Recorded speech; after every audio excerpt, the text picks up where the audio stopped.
Bem-vindo ao BHB Foodcast, o canal de podcast para você do setor de alimentos, bebidas e suplementos.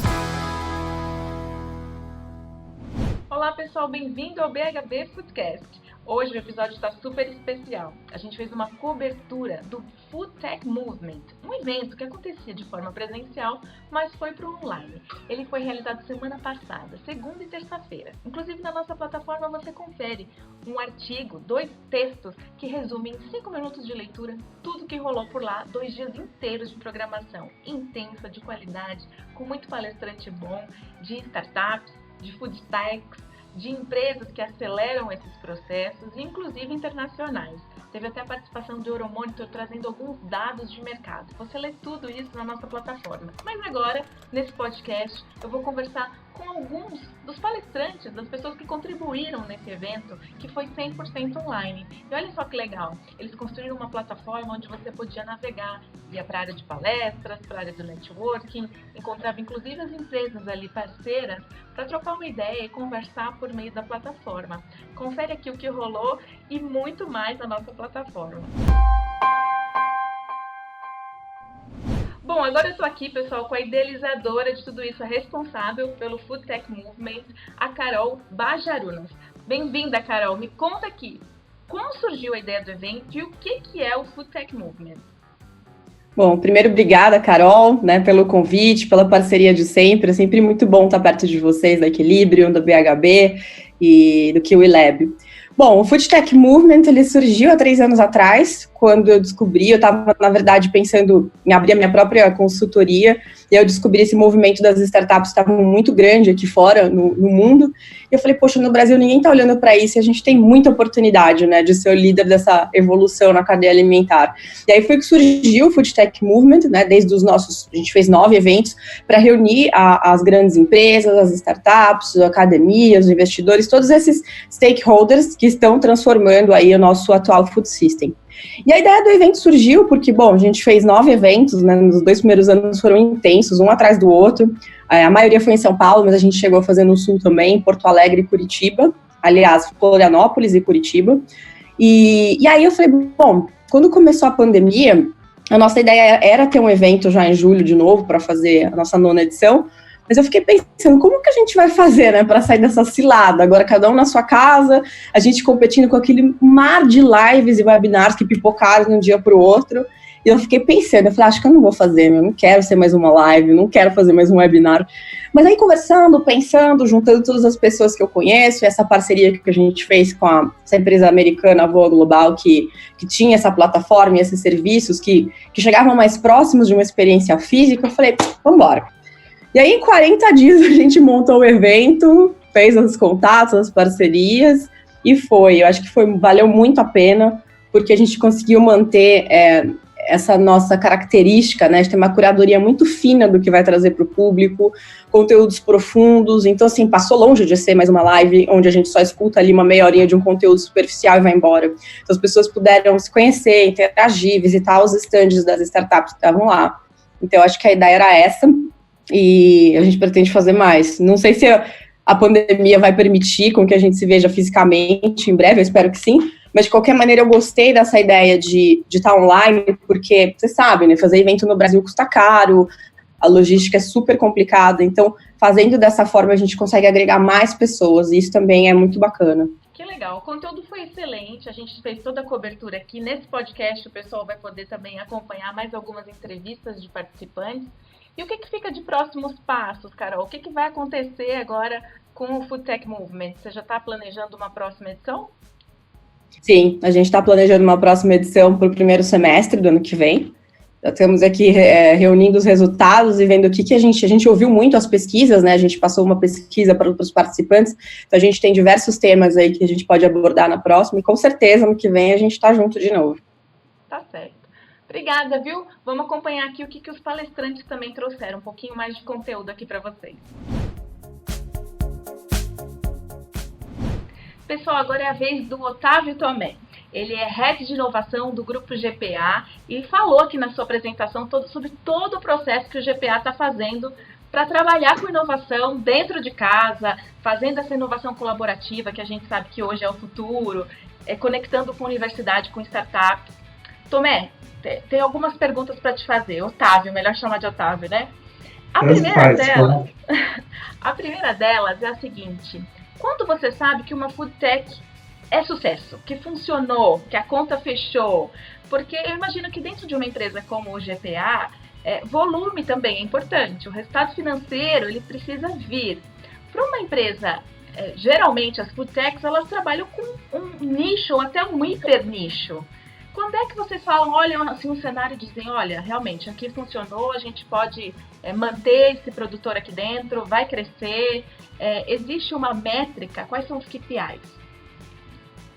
Bom, acho que obrigado, Carol, pelo convite, é um prazer estar aqui. Acho que falando um pouquinho sobre métricas e KPIs, né? Acho que é um assunto muito debatido no campo da inovação em todos os sentidos, porque usar métricas e KPIs para automação de processo, quando a gente fala, é muito difícil, né? Porque está falando de produtividade. Com as food techs, a gente tem um lado positivo, se assim eu posso falar, que é muito mais fácil de mensurar a questão de venda, margem, representatividade dela dentro da categoria. Então, eu acredito muito no trabalho feito a 4 mãos, junto com o empreendedor e junto com a food tech, para a gente entender exatamente qual é o posicionamento de mercado daquele produto. Então, uma das coisas que a gente olha no começo de um trabalho é quanto a venda daquele produto, daquela food tech representa na categoria. A gente compara com os produtos similares que podem ser concorrentes diretos ou não da mesma categoria. A gente compara por região, a gente compara por loja. Por quê? Porque se for um produto hiper nichado, como você disse no começo, talvez as lojas A do pão, que são para um público muito mais nichado e mais específico, a participação daquele produto daquela food tech vai ser 5% na categoria, 10%. Enquanto eu vou para uma loja do Extra, hipermercado, talvez, um nicho de classe C e D, a participação vai para 1%, 2% por conta do posicionamento de preço, proposta de valor da marca, aí não faz tanto sentido para o apelo daquele público e faz muito mais sentido eu voltar para um público A nas lojas do pão. Então, a gente faz um trabalho super criterioso de avaliar o percentual de representatividade, de avaliar o público-alvo que está consumindo, porque a gente tem muita informação do consumidor, então eu consigo entender, quando eu conversei com o empreendedor no começo, quando a gente veio trazer a food tech para dentro do grupo, o público-alvo eram mulheres entre 25 e 45 anos. Deixa eu olhar qual é o público-alvo que está consumindo aquele produto dentro das nossas lojas. A gente, como grande varejista e como a ponta, a gente tem a vantagem de conseguir entender esse público-alvo e fazer essa conexão com a food tech. Então, a gente chega e fala, olha, tá vendo? Às vezes o público-alvo que você acha que era a maioria que você tinha desenhado no seu proposta de valor, não é o que está acontecendo realmente no varejo ou na ponta. Às vezes é homens entre 15 e 30 anos, e não mulheres entre 25 e 45. Então, a gente consegue olhar essa variedade de dados, né? E todos os dados de consumo, de penetração, os dados dos clientes que estão consumindo, e aí isso vai desenhando um pouco a nossa estratégia enquanto food tech. Quando é um white space, que a gente brinca, né, aquele espaço em branco, que você não sabe nada sobre aquele setor, ou nada sobre aquele segmento, a gente faz um trabalho de dar mais tempo para ver se aquilo ganha a velocidade que a gente esperava. Que foi um pouco, citando um exemplo, que a gente fez com a Fazenda Futuro lá atrás. Quando a gente colocou com exclusividade nas lojas do pão, a gente viu a venda e a penetração subirem de maneira exponencial num curtíssimo espaço de tempo. Então, a gente entendeu que aquele era um white space e que a gente tinha o produto ideal para cobrir aquele white space, vamos dizer assim. Então, a gente olha muito dado, toda a decisão, toda a construção, ela é feita com base em dado, tanto para a negociação de um aumento do número de lojas, quanto a negociação para o aumento do sortimento, né, para que aquele empreendedor coloque mais produtos, um sortimento maior dentro das nossas lojas.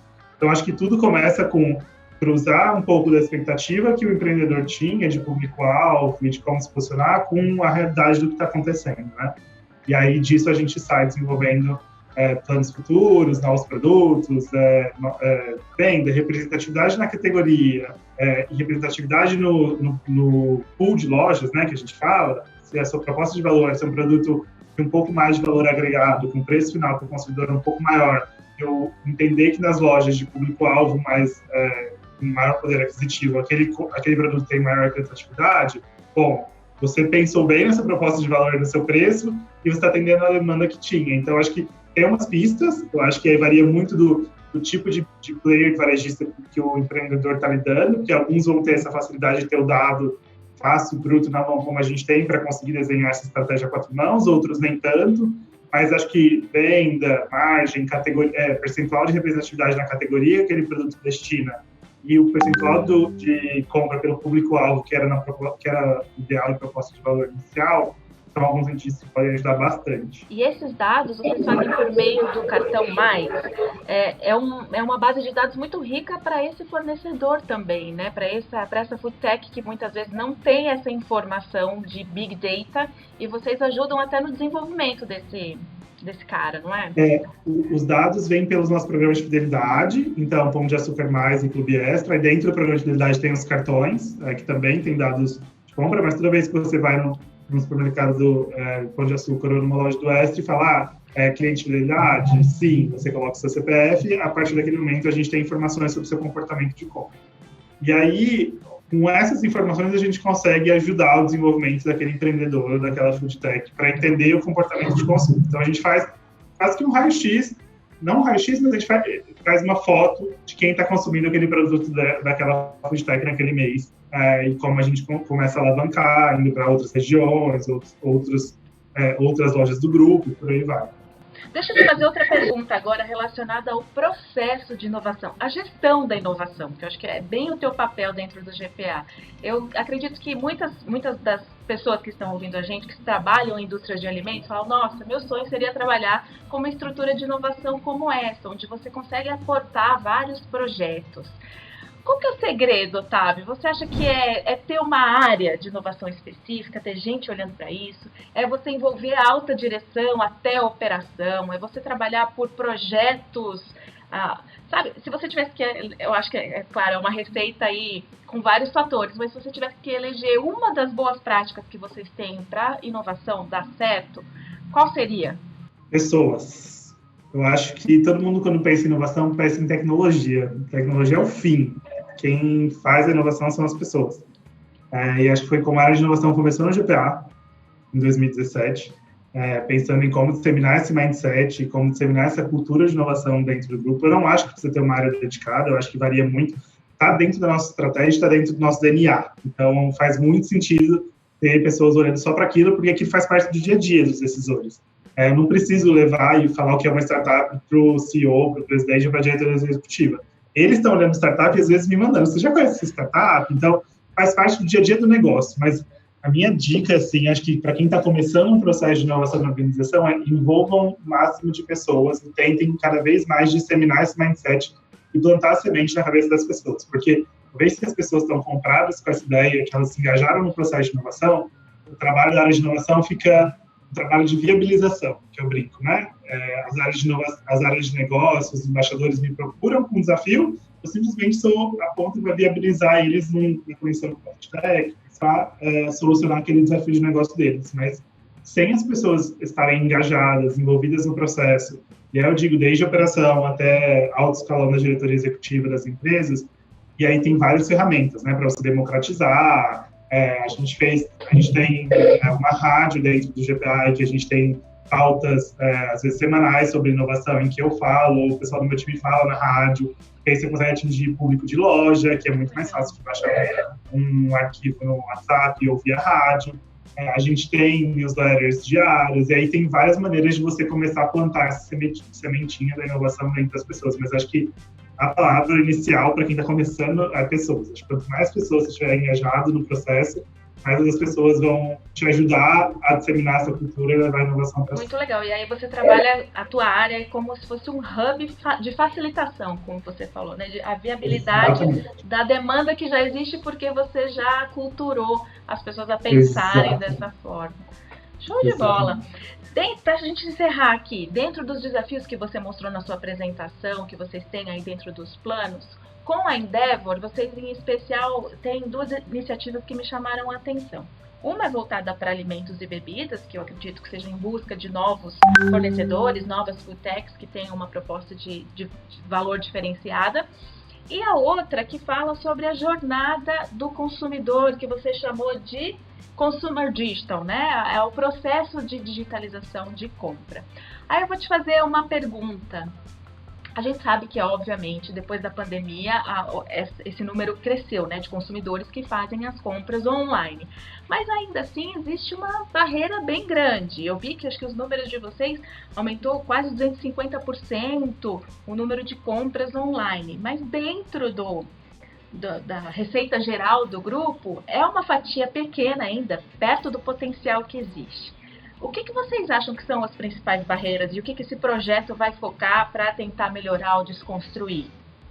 Ótima pergunta, Carol. Acho que, como você disse, acho que o primeiro programa de aceleração com a Endeavor de alimentos e bebidas, acho que não é nem tanto para procurar fornecedores, mas para procurar parceiros mesmo. Então, acho que a gente está olhando para esse programa mais como programa de aceleração mesmo de algum empreendedor que vai vir junto com a gente vai crescer junto. Então, a gente está olhando mais a questão da parceria mesmo do que simplesmente ter um fornecedor. E o segundo ponto de Consumer Digital é muito olhando para essa mudança de hábito que vem acontecendo, né? Eu sempre brinco nas entrevistas que o varejo alimentar é a última onda da transformação digital, porque a gente é um mercado super peculiar. Não é tipo, eu vou comprar uma geladeira online, eu entro lá, procuro a geladeira, comprar, e faço o checkout e recebo na minha casa. Quando eu vou fazer uma compra no supermercado, a gente hoje no nosso e-commerce tem, em média, uma compra com 60 itens. Então, a pessoa tem que procurar por 60 produtos para ir selecionando. Então, é uma compra um pouco mais demorada, é uma compra um pouco mais difícil, porque todas as especificações do produto, então, o tamanho da embalagem, se tem glúten, não tem, e por aí vai. Então, acho que um dos entraves é a questão de cultura mesmo. Eu acho que é uma questão de mindset das pessoas, porque eu acho que a jornada é totalmente complementar à loja física. Eu acho que tem coisas que, pela cultura do brasileiro e pela cultura do consumidor, ela não vai deixar de comprar na loja física. Então, às vezes, pessoas um pouco mais de idade vão preferir ir à loja física para olhar aquela verdura, para olhar aquela fruta, para ver se está com uma sensação de frescor, de tipo, estar pronto para ser comido, sabe? Uma questão de prazer mesmo. Por outro lado, os mais jovens, eles não estão preocupados com isso, eles estão preocupados com receber a compra completa, com todos os itens que eles compraram na casa deles, na portaria, para alguém subir e eles colocarem no armário. Então, primeiro, mais conveniência, né? Vamos dizer assim. Então, acho que a cultura é uma coisa que vem mudando e a gente tem tentado cada vez mais educar os consumidores de mais idade para comprarem online. Então, hoje a gente tem pessoas que são consultores dos nossos aplicativos nas lojas, ajudando essas pessoas de mais idade a entender como funciona o nosso aplicativo, a entender como eles conseguem fazer uma compra online, a entender como tudo já é automatizado.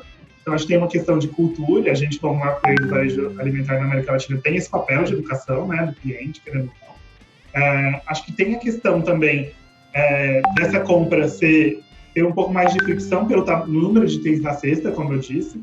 Então, acho que a gente também tem várias coisas saindo do forno aí em breve, que eu não posso abrir, mas para facilitar essa jornada de compra. Então, para que isso fique cada vez mais sem fricção e mais rápido para o cliente, identificando os hábitos passados deles de consumo, porque a gente tem todo esse histórico, isso ajuda muito a desenvolver esse tipo de solução.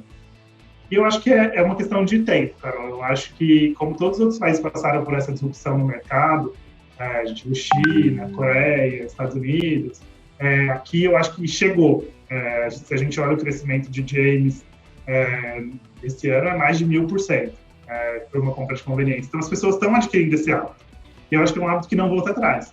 Eu acho que é uma tendência que veio para ficar, né? Então, eu acho que essa mudança de mindset, essa mudança de cultura, e a gente com o papel de educar com base no que ele quer, no que ele precisa, e como a gente, como varejista, vai se posicionar nesse sentido, como a gente vai facilitar a vida, sempre olhando para a necessidade do cliente, eu acho que esses são os principais entraves que a gente tem e como a gente está tentando solucionar esses entraves. Então, eu acho que agora a curva é crescente por um grande espaço de tempo. Para a gente tem sido cada vez mais relevante, já faz parte do dia a dia de tomar de decisão como um negócio como um todo. Então, como você disse, não era tão relevante. Não é que não era tão relevante, a gente é o maior cliente de varejo alimentar no e-commerce um share absurdo, mas acho que assim, a gente sempre deu atenção, mas agora ficou, acho que saltou aos olhos. Então, como parte da nossa estratégia de transformação digital, faz todo sentido a gente acelerar isso. Então, a gente aumentou o número de lojas com a entrega via Express, trouxe todo o planejamento de um semestre, até o primeiro semestre de 2021, para 3 meses em 2020. A gente tinha 90 lojas nesse modelo, hoje a gente tem 290 lojas atendendo. Então, a gente está muito mais próximo da casa do cliente também, o que ajuda a estimular esse tipo de consumo. A gente abriu 3 centros de distribuição nos últimos 3 meses para atender só a demanda de e-commerce. Então, a gente vem se preparando e vem acelerando esse caminho que a gente já tem certeza que não tem volta, e acho que é uma mudança de mindset que veio para ficar. Eu escutei esses dias alguém que trabalha com e-commerce falando também sobre acesso a cartão de crédito, que tem grande parte da população que não tem limite no cartão, então para você fazer uma compra online isso também já é um desafio para as classes menos favorecidas, enfim, é uma série, né? Mas eu acredito muito também, Otávio, que dentro de tudo que existe no digital, a gente vai crescer e evoluir muito ainda com prestação de serviço, né? Agregar serviço de valor, conteúdo de valor, você vai ser a jornada de compra, mas é a jornada da vida dele, da alimentação desse consumidor. Como é que a gente consegue se estruturar para dar esse suporte e ele vai se sentir tão feliz e satisfeito ali que, by the way, vai fazer a compra também, né? Eu acredito muito que vai existir essa disrupção muito em breve dentro dos serviços que existem por aqui, e tomara que essas empreitadas novas de vocês aí dê muito certo, que vocês escolham startups ótimas para trazer muita novidade para o mercado de alimentos. Obrigada, viu, pela sua participação, pode fazer suas declarações finais aqui, adoraria continuar mais a conversa, mas hoje é curtinho o nosso tempo. Não, acho que é isso, Carol, agradecer pelo convite, acho que estou super à disposição aí para quem quiser depois trocar uma ideia, me procurar no LinkedIn, nos contatos. A gente está trabalhando super pesado e super rápido aqui para acelerar ainda mais a transformação digital dentro do grupo e, com certeza, startups, foodtechs, esse ecossistema empreendedor faz parte do nosso dia a dia, dessa tomada de decisão, dessa aceleração do processo e sempre visando a experiência do nosso cliente e cada vez mais maximizar o poder de escolha dele, que ele escolha comprar nas nossas lojas, nas nossas bandeiras, no e-commerce, no James, e onde ele estiver, quando ele quiser e como ele quiser. Mas acho que é isso, agradecer pelo convite, super obrigado. Obrigada a você, parabéns aí por todo o trabalho. Um beijo, obrigado. Tchau, tchau. Beijo, tchau, tchau. Bom, pessoal, continuando essa cobertura especial do Food Tech Movement, eu estou aqui com a Cris Lourenço. A Cris ela é gerente de alimentos e nutrição da Bayer para a América Latina. E ela falou aqui no Food Tech Movement, a palestra dela era sobre inteligência dentro dos alimentos. Como que a gente produz dentro do agrobusiness alimentos cada vez mais inteligentes. Cris, obrigada pela tua participação aqui, por estar com a gente nesse bate-papo aqui posterior ao evento. Quero te perguntar uma coisa para começar. Tem muito mito, tem muitas questões dentro do uso de agrotóxicos, de pesticidas, que a indústria de alimentos, por muitos anos, acredito até que usou de forma errada, por falta de conhecimento, por falta de estrutura, por N razões, um mercado, muitas vezes no câmbio negro, prostituído, que existem por aí, que isso acabou levando em consideração, colocando tudo numa mesma cesta, e as pessoas tendem a pensar que, nossa, agrotóxico, pesticida, veneno, tudo é ruim. E aí eu queria que você explicasse pra gente, primeiro, se existe diferença mesmo desses termos que eu te falei, popularmente falando, né? E como que a Bayer, uma empresa que trabalha muito forte com isso, o que a Bayer tem feito para mostrar que existe ciência por trás de tudo isso e muita responsabilidade também na produção desse tipo de produto? Não, adorei sua pergunta, muito obrigada. Aí é um prazer estar com vocês, porque eu trabalhei na indústria de alimentos por muitos anos antes de vir trabalhar para a indústria agrícola, né? E quando eu estava lá do outro lado, né, não estava na parte de produção, estava lá na parte da empresa que compra o produto agrícola, era justamente isso, assim, eu tinha, naquela época, a gente estava discutindo muito a questão da nova legislação do tesinho, do transgênico nas embalagens, e eu não tinha ideia do que era transgênico, então a gente ficava discutindo, mas esse T agora tem que colocar na rotulagem, mas o que é, assim, e eu naquela época também, ou ninguém me veio me falar, ou da indústria, ou da produção agrícola, o que realmente era, qual era a ciência por trás, mas eu também não busquei. Então existe muito esse gap hoje, né, como você falou, vários mitos, muita desinformação também sobre os termos, que não chega acho que existe uma falta realmente de conexão entre a parte de ciência dessas tecnologias, né, de comunicar para o consumidor, mas também ao longo da cadeia de valor, o que é isso, né? Então, o que é realmente um transgênico? Eu fui aprender o que era um transgênico depois que eu entrei na Bayer, mas eu precisei trabalhar no setor. Só que eu já trabalhava no setor de alimentos, que ele estava discutindo aquilo ali na rotulagem, né? Então, existe, sim, um gap muito grande, existem muitos mitos, né? muita questão envolvendo dúvidas sobre a segurança de várias tecnologias que são colocadas na produção, e elas só acontecem por esse gap realmente de informação, né? O que a Bayer está fazendo? Não só a Bayer, mas acho que todo o setor agrícola. A gente sempre fala que se comunicou muito bem dentro do setor, então o produtor entende a tecnologia, os governos entendem, né? As indústrias de insumo entendem, quem está dentro do setor entende todas essas inovações e por que elas são importantes para a sociedade.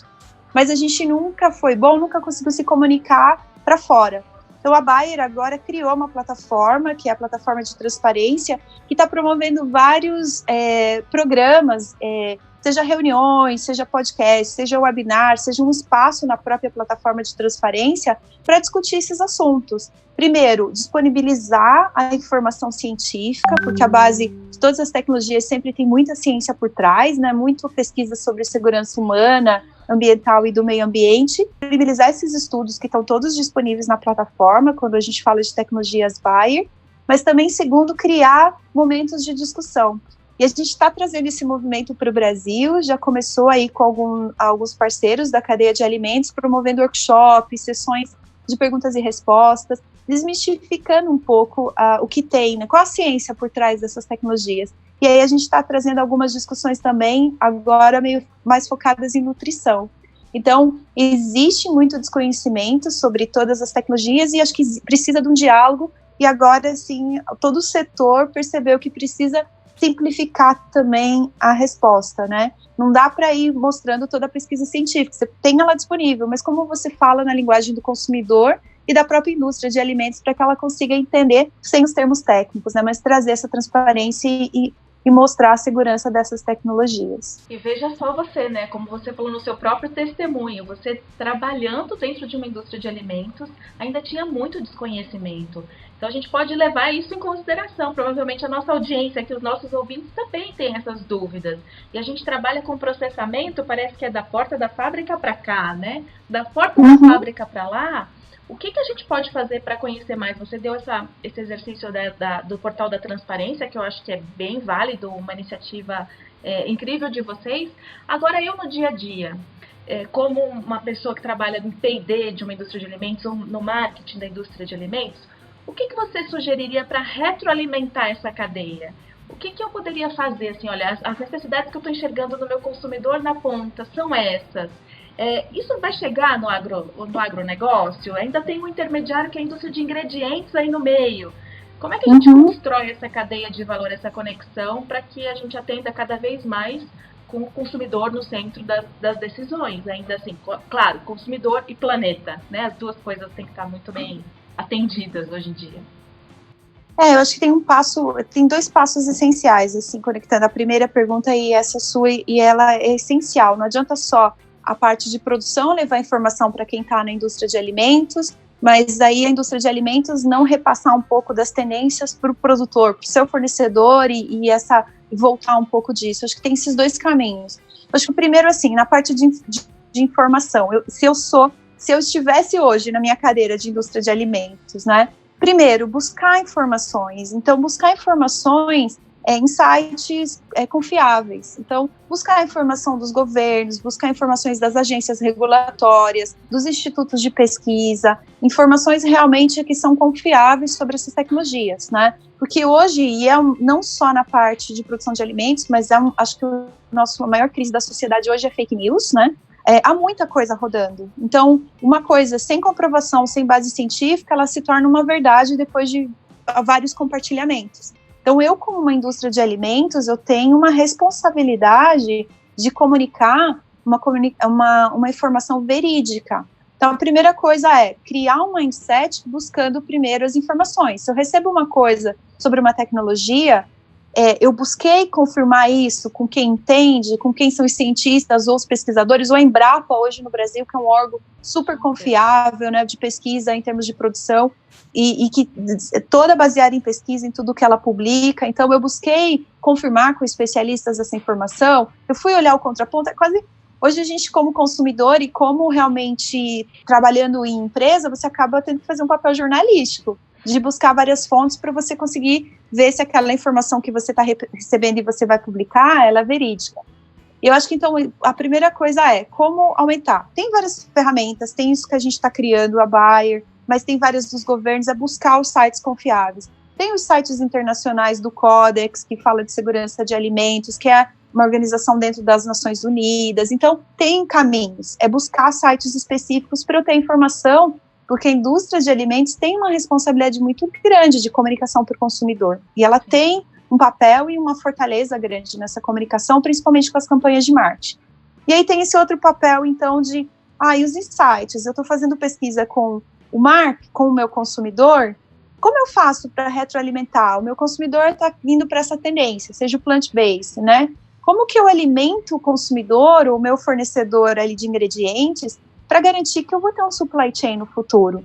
Então, se o comportamento do consumidor está mudando para alimentos de plant-based, esses alimentos são baseados, vamos dizer, em moléculas que vieram da beterraba, eu vou precisar de aumentar áreas de produção de beterraba e diminuir outras áreas de produção que talvez eram mais focadas em produção de carne animal, né, proteína animal. Então, como você também vai retroalimentando o produtor para isso? E eu acho que nesse processo de retroalimentar, tem um pouco também do vice-versa, então tem uma nova tendência. Como isso impacta? É possível essa produção acontecer? Ela é mais sustentável? Então hoje tem várias modas e tendências com relação aos alimentos que muitas vezes quando você coloca no papel na base científica, ela é vendida como mais sustentável, mas no papel ela não é, porque talvez o processo convencional ele tem muito mais, vamos dizer, processo de olhar a questão dos usos naturais, recursos naturais por trás, que acaba tendo impacto ambiental menor. Então, aí vem de novo o papel da comunicação e tentar checar isso, né? A gente tem um grupo de alimentos, assim, para fechar só um exemplo prático, e que a gente discute no Conselho Empresarial, e as próprias indústrias de alimentos trouxeram esse exemplo. Hoje existe no consumidor uma percepção que tudo que é em casa é melhor para o meio ambiente, né? Então, produz seu descasco, cozinha em casa. Mas eu lembro da época que eu trabalhei na indústria, a gente fez um teste nas cozinhas experimentais e a gente viu que o processo industrializado mediu, a gente tem menos uso de energia, a gente tem menos desperdício, porque tudo é padronizado. Então, muitas vezes, comprar um alimento já pré-processado, você está tendo um impacto menor do que fazendo o processamento na sua casa, porque o processo da indústria ele tem um controle ambiental. Então, acho que buscar essas informações e conseguir mostrar para o consumidor, para ele conseguir tomar a decisão nas melhores escolhas também é importante. E é o papel da indústria, né, que está ali na face do consumidor. Você falou dessa coisa do processado, da economia que traz por conta da padronização. Eu lembrei do food service, né? Que é um exemplo típico disso mesmo. Você comprar batata para descascar na tua cozinha do food service, ou você comprar uma batata já pré-processada, você vai ter menos perda, né? Nessa questão mesmo do alimento em si. Aí a gente tem que ver cadeia, tem que ver transporte, footprint, uma série de questões, né, Cris? Mas eu acho que isso que você falou é essencial. Você tem um grupo de empresários que faz essas trocas, as próprias associações também, né, podem ter um papel de troca entre si.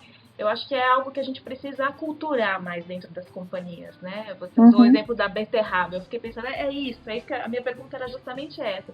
De repente vai todo mundo atrás de proteína de ervilha, e cadê? Não tem mais produtor de ervilha no Brasil, porque está todo mundo querendo comprar. Então, como é que a gente faz para que essa cadeia seja sempre muito conectada no mundo tão digital que a gente está? Mas você deu ótimas dicas.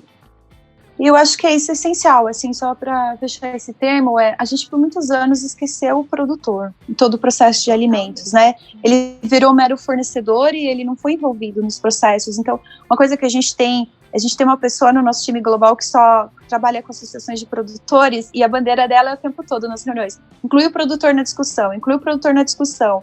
Então, se você está discutindo uma transformação dos sistemas de alimentos, o produtor tem que estar dentro dessa discussão, né? Ele tem que estar envolvido, porque ele vai ajudar a falar se é viável ou não lá no momento da produção, né?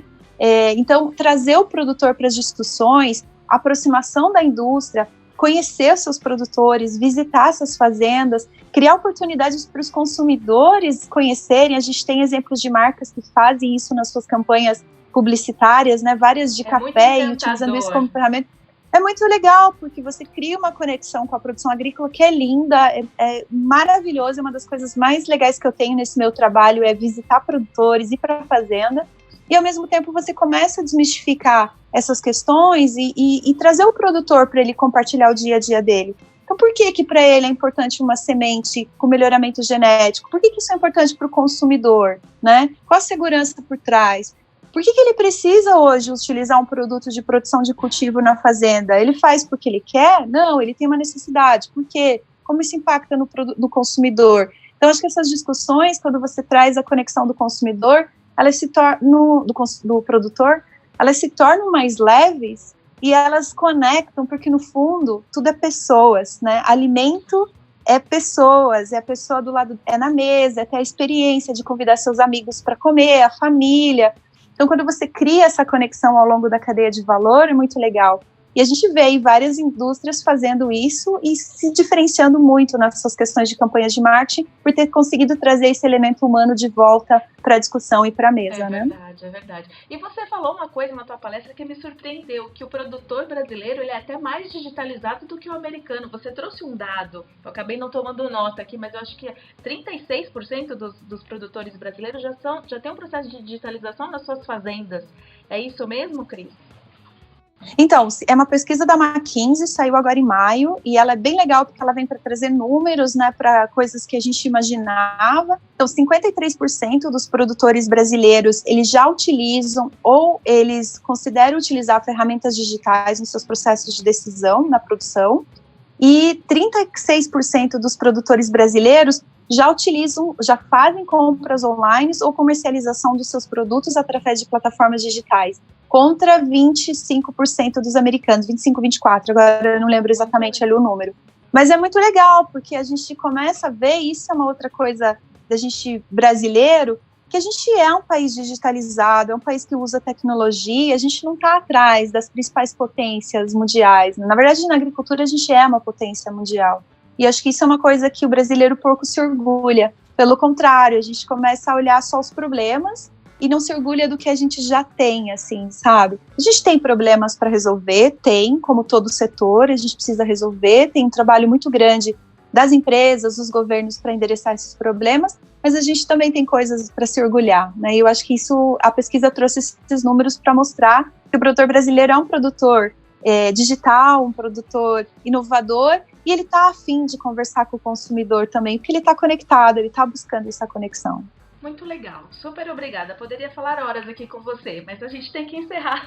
Então eu agradeço a sua participação e em breve vocês vão ter mais novidades aqui sobre o Food Tech Movement. Um beijo, Cris. Tchau, tchau. Obrigada. Pessoal, agora é a vez do Denis Nakamura. Ele é sócio fundador da Help, aceleradora de restaurantes. E vai contar pra gente aqui um pouco de como é esse trabalho e o que ele criou agora para facilitar a vida desses restaurantes frente à pandemia, para o restaurante aprender mais a usar o delivery de uma forma mais inteligente. Não é isso, Denis? Conta pra gente. Exatamente. Nesses tempos, né, de pandemia, de coronavírus, o delivery tem saltado bastante, né, aos olhos das pessoas.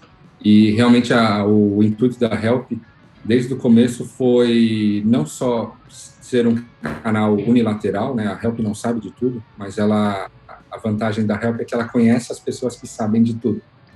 Então, a gente quer realmente linkar, né, os restaurantes, as indústrias, né, as universidades, e por isso o nosso trabalho sempre foi trazer o conhecimento teórico e também prático do mercado, né? Por isso temos os nossos diversos mentores aí, especialistas, para fornecer esse tipo de conhecimento para os restaurantes, né? E como somos uma startup, a gente tem diversas ferramentas digitais, né, tecnológicas, que ajudam o restaurante na gestão e também no entendimento desses conceitos.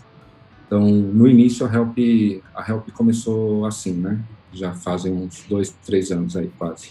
E agora, inclusive no Food Tech Movement, a gente lançou agora a nossa plataforma de colaboração mesmo, que a gente tem chamado de Hub R, né, Hub Restaurantes, para que a gente realmente reúna todos, depois da pandemia, primeiramente digital, mas reúna todos os players, os stakeholders nessa plataforma. Então, startups, né, em vez de só a Help criar ferramentas para os restaurantes, então, vamos começar a ajudar as startups que já existem no mercado e outras que estão por vir a criarem suas próprias ferramentas que tem fit com o mercado, que infelizmente tem muita startup aí que são pessoas muito jovens, acabam tendo ideia, mas eles não têm experiência ou conhecimento de gestão de restaurante, e eles acabam criando ferramentas interessantes, mas não no formato certo. Então, são ferramentas que acabam não funcionando e, consequentemente, não vendendo. Então, a gente está criando esse hub para trazer as startups, para ajudar eles nesse desenvolvimento, para que tenha fit no mercado. A gente também já tem parceria com algumas universidades aí na parte de gastronomia e tecnologia para alimentação, para que a gente leve um pouco de inovação também para essas faculdades, né, universidades, que geralmente eles acabam ficando um pouco mais na teoria e falta um pouco de conceitos um pouco mais básicos de inovação, né? Então, a própria inovação, Big Data, como que eles podem se beneficiar disso, Analytics, né? Então, a gente está começando a levar esse tipo de conhecimento para eles também. A gente está trazendo grandes redes de restaurantes e algumas indústrias para que eles ajudem também no desenvolvimento, né, dessas soluções e tragam os problemas que eles tenham no mercado aí, para que a gente incentive as startups a resolvê-los. E, por último, investidores, porque, obviamente, dessas startups, algumas procuram investimento mesmo, e também algumas redes de restaurante também procuram investimento para eles escalarem e crescerem, né, expandirem. Então, todo esse ecossistema agora a gente montou, né, numa plataforma que a gente está lançando no mercado aí. Você está unindo todas as pontas, né? Você está juntando quem tem as ideias, mas não tem a estrutura ou toda a inteligência, com quem precisa dessas ideias lá no fim do dia, e no meio de tudo isso, o próprio restaurante, que é o principal interessado e beneficiado nesse sistema todo, né? Muito bom. Exato. Essa trilogia, vamos chamar assim, só pode participar nesse esquema quem trabalha no ramo de restaurantes. Como é que funciona para eu me cadastrar nessa sua plataforma, gerar uma ideia? Sim, então precisa estar, não de restaurantes, mas precisa estar no ramo da alimentação, né? Ou interesse, né? Se for investidor, pode ser seu investimento pessoa jurídica ou pessoa física, mas tem interesse, né? Pelo ramo. É só acessar o site, né? Do hub, hub com hub.helpaceleradora.com. Lá tem os diversos players aí que podem se cadastrar. Então, lá tem o pessoal das startups, que obviamente precisam ter algum tipo de sinergia, não precisam ser startup. Tem algumas lá que não são exatamente da alimentação, mas eles podem contribuir demais com a alimentação. Então, eles também estão fazendo parte, por exemplo. As organizações, a gente tem visto um pouco mais os grandes varejos, atacados, né, um pouquinho das indústrias, também ligadas ao food service. E as universidades, realmente, no primeiro momento, a gente tem conversado mais, né? A gente tem feito parcerias mais com esse pessoal já ligado à gastronomia. Mas é claro que faz total sentido a parte de tecnologia das universidades também se unirem para que eles sejam as próximas startups, né? Mas a ideia principal é um ambiente colaborativo mesmo, que todo mundo ganha e todo mundo cresça junto, sabe? Acho que falta um pouquinho. Sensacional, muito bom. Então você já sabe aí, quem está nos ouvindo, se precisar de alguma solução ligada a esse mercado de food service e restaurantes, já sabe onde procurar com o Denis e o pessoal da Help. Denis, obrigada, viu, pela tua participação aqui no nosso podcast. Em breve a gente vai gravar um exclusivo com você, porque aí, gente, é uma mina de sabedoria. Tem muita dica boa, muito insight para trazer pra gente. Imagina, obrigado pela oportunidade e pelo convite aqui. Tá joia, um abraço, tchau, tchau.